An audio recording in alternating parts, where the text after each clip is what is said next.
See what happens, right? Absolutely. We'll keep you guys up to date on that story. Big story of the day, though, is Tropical Storm Harold. If you guys were joining us or our team earlier this morning, it's been a long day of coverage. I know you joined First Edition as well, or you joined the it was morning later. shift. I worked till about 1 or 2 this morning. Went home, took a nap, came back. But you know, the Carly and Kristen this morning, John Thomas, Barbie, Awesome job. Mike Amazing. After First Edition. Yeah, the coverage was great. We got what we needed, rain without the really destructive winds, although we did have tropical storm force conditions here. And we still have a few showers on the board. You can see evidence of them by way of the lens on the tower cam. Some fresh rain on it. It's 83 out and got an east to southeast wind, 15 miles per hour. Some of these showers, again, going to be drifting through this evening and overnight. These are the feeder bands of rain that are working in toward the center of Harold, which is way away from us now. It's not in our viewing area anymore. It's to the north and west of Laredo even, and this bulk of rain is going to move over West Texas into tomorrow morning. So we're pretty much done with it, with the exception of these feeder bands that will be coming in.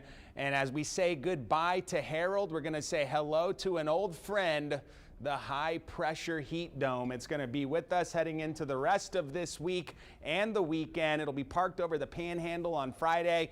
Does jog a little bit farther to the west over the weekend. That movement not going to do much for us with respect to temperatures, though. Highs up near 100. Heat index values up around 110. The tropics, they have been active. We've got not only Harold, but Tropical Storm Franklin. That's going to be forecast to turn into a hurricane in the southwestern Atlantic, and then a pair of tropical waves. None of that activity is going to be of concern for Texas.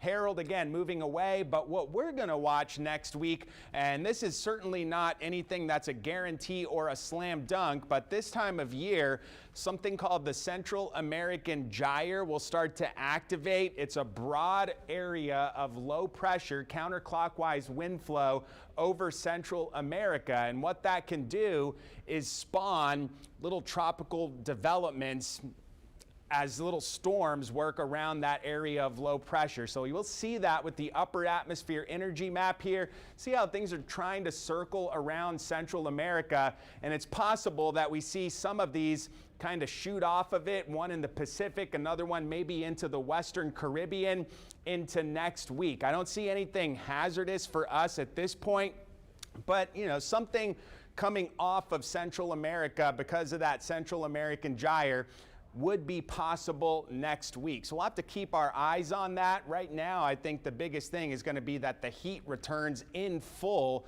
to us by the time the weekend gets here. Tonight, 78. Those feeder bands of rain will remain with us in the forecast. Coverage, though, not going to be as impressive as it was earlier today. Still be kind of breezy, east to southeast wind 10 to 20.